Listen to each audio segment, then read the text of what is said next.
देखिए question number 60। यदि एक चक्रीय चतुर्भुज के विकर्ण उनके शीर्षों से जाने वाले वृत्त के व्यास हो तो सिद्ध कीजिए कि वह आयत होगा। चलिए मैं यहाँ पे एक फिगर बना लेता हूँ।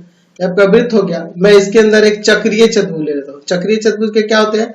चारों शीर्ष वृत्त पर होते हैं। चाहो तो आप ऐसे ना दिखाकर बिंदुओं को पहले ले लेते हैं, ए बी सी डी। कई लोगों का कहना होगा कि सर उस तरह से आप खींच रहे हो तो आप आयत खींच दिए थे, लेकिन मैं वो आयत कह नहीं रहा हूं ना, बस मैं बोला कि चक्रीय चतुर्भुज है, हमें साबित करना है कि वह आयत है। जैसे मैंने यह एक फिगर बना दिया, यह आपका एक चक्रीय चतुर्भुज है, ठीक है। क्या कह रहा है कि चक्रीय चतुर्भुज के विकर्ण उसके शीर्षों से जाने वाले वृत्त के व्यास हो। अच्छा, यहाँ से जो खींचा जा रहा है वो वृत्त के व्यास हो, ये ऐसी आपका वृत्त का व्यास हो और BD भी आपका वृत्त का व्यास हो, यानी कि दोनों यहाँ वृत्त के केंद्र से होकर जाएंगे, है ना। चलिए हमारे पास दिया है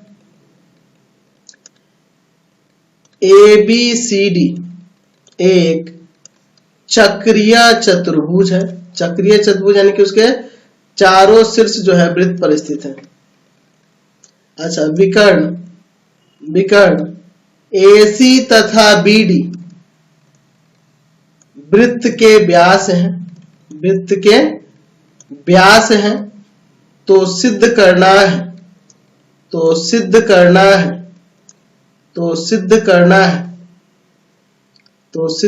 क्या सिद्ध करना है कि ABCD एक आयत है। ABCD एक आयत है। तो आयत की तो कई सारी प्रॉपर्टी है, कोई भी लागू हो गई तो हमारा साबित हो जाएगा। चलिए इसका प्रमाण देखते हैं, सिंपल है। अच्छा, यहाँ पे विकर्ण AC तथा BD वृत्त का व्यास है, वृत्त के व्यास है। अच्छा, जब ये वृत्त के व्यास है यानी वृत्त के केंद्र से होकर जाएंगे, यानी OA बराबर में OC हो जाएगा। OA बराबर में OC में लिख सकता हूं, ये वृत्त की त्रिज्या यह भी है, बराबर में OB बराबर में OD। ये वृत्त के त्रिज्याएं हैं इसलिए बराबर होंगी। वृत्त की त्रिज्या आपस में बराबर होती है ना जी, तो ये वृत्त की त्रिज्या है तो आपस में बराबर होंगी। और जब आपस में बराबर होगी तो हम यहाँ पे OA बराबर में OC बराबर हाफ ऑफ AC लिख सकते हैं। AC का आधा, विकर्ण का आधा हो जाएगा, सॉरी व्यास का आधा हो जाएगा ना त्रिज्या। या OB बराबर में OD बराबर में हाफ ऑफ BD भी लिख सकते हैं, यानी कि व्यास BD का आधा।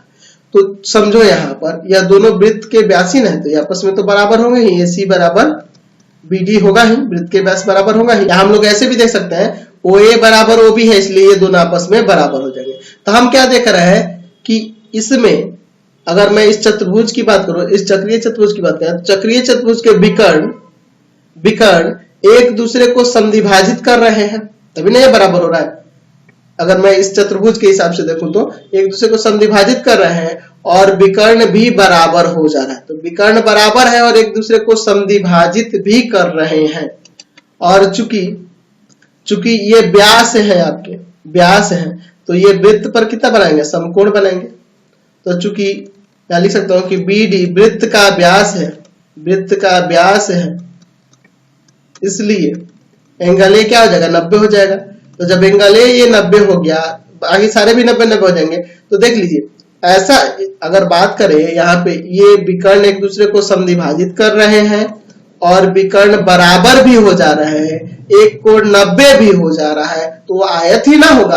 अतः ABCD एक आयत है, हमने सिद्ध करके दिखा दिया। समझ गया ना, कोई दिक्कत नहीं है इसमें। Question number